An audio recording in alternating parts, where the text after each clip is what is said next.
imagine that you're shopping and suddenly you come into a store, let's say Zara, and the first thing that employees think when they see you is that you're gonna steal from them. So they start to watch your every single move, and at the end, they kick you out of the store. How would you feel? Offended or confused maybe? Probably most of you are thinking, well, why would they think that? Let me tell you why. Discrimination. Maybe you never experienced something like this before, but a lot of people do, every day. Hi, my name is Vania Anaya Pérez, and this is Beyond First Impressions. Probably most of you have heard of discrimination before, but let me refresh it anyway. Discrimination is the unjust treatment to people who are different than us. And I'm saying different than us because if you think about that, we're actually all different. I mean, look around. Do you really believe that we all look the same? Of course not.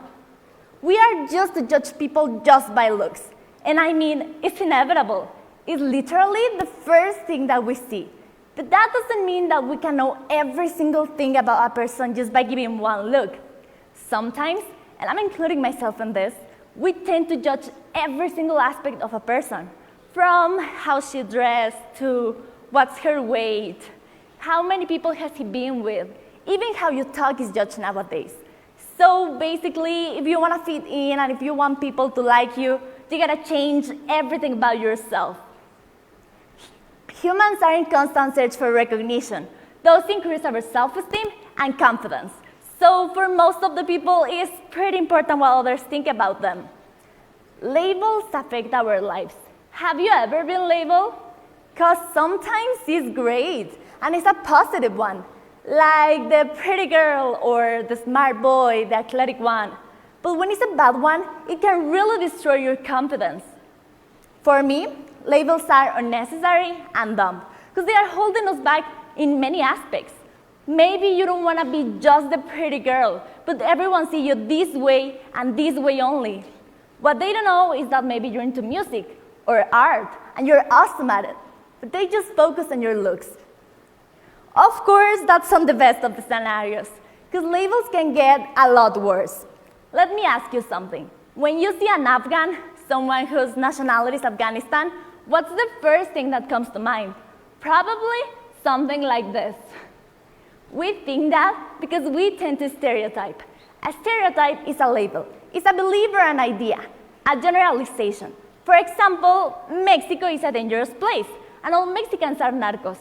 Yes, of course. In every country there are dangerous places, and indeed we do have narcos. But that doesn't mean that everywhere and everyone is just like that. For us, Mexicans, that idea sounds ridiculous, because we know that Mexico is a multicultural place full of biodiversity, food, music, and art. And we are really proud of it. But what would you think if I told you that for most people who haven't been in Mexico, this is a reality? Probably you're thinking that I'm exaggerating. And if you think that I'm making this up, listen. Have you ever experienced a situation where you felt like you were being judged just by how you look or where are you from? Because believe it or not, I have. Last summer, I went to visit some family in the United States, and some friends of them were telling me the most ridiculous things that I have ever listened. Well, first of all, they literally asked me, why was I white? And I replied, what do you mean? And they have the nerve to answer, yeah, because, you're from Mexico, right? Aren't you supposed to look like more Mexican? I was shocked. I really was.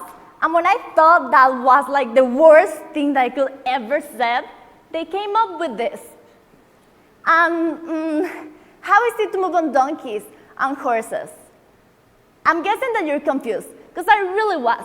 But they explained to me that in Mexico, we don't have a lot of cars, so most of us move on donkeys.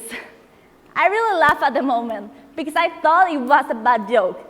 But then I realized that for Americans who haven't been here, that's probably how they think. They think that Mexico is in poverty. They think that we don't have the advances that they have. And this is the fault of nothing less than the Hollywood film industry. Let me explain it to you. In every single American film that I have ever seen, when they are in Mexico or even near Mexico, like Texas, suddenly the color palette changed from neutrals to a yellow tone, like if we have stayed in 1972. Have you ever noticed this? Why does it look yellow? I have seen this in tons of movies. This actually happens so frequently that it's already a meme. A lot of them. This might seem funny at first, but the reality is that these are stereotypes. And the problem with them is that in most of the cases, they end up being discrimination. And you can see discrimination everywhere, every day, in every single ambit. At work, at school, in public places, and the worst part is that sometimes we don't even know that we're doing it. Let me ask you something. Have you ever judged someone based on their physical appearance? Probably, for most of you, the immediate response is no. But actually, this is a pretty common thing. We do this every day, and it's involuntary. When we close our window when an immigrant asks for money on the streets, when we are afraid of a man who's all covered by tattoos, when we see a pretty girl wearing small clothing and we immediately think, ugh, that's probably an easy chick. All of our actions and thoughts are based on social standards and beliefs. And it's our responsibility to change our mindset. Because how would you feel if someone makes you feel less just by how you look? Or where are you from? We are all different. That's the beauty of humanity. Embracing diversity means recognizing, respecting, and valuing these differences. At the end, we are all sons, brothers, daughters, employees, citizens. So we gotta stop judging others and just treat us for what we are, people. Thank you very much. My name is Vania Anaya Pérez.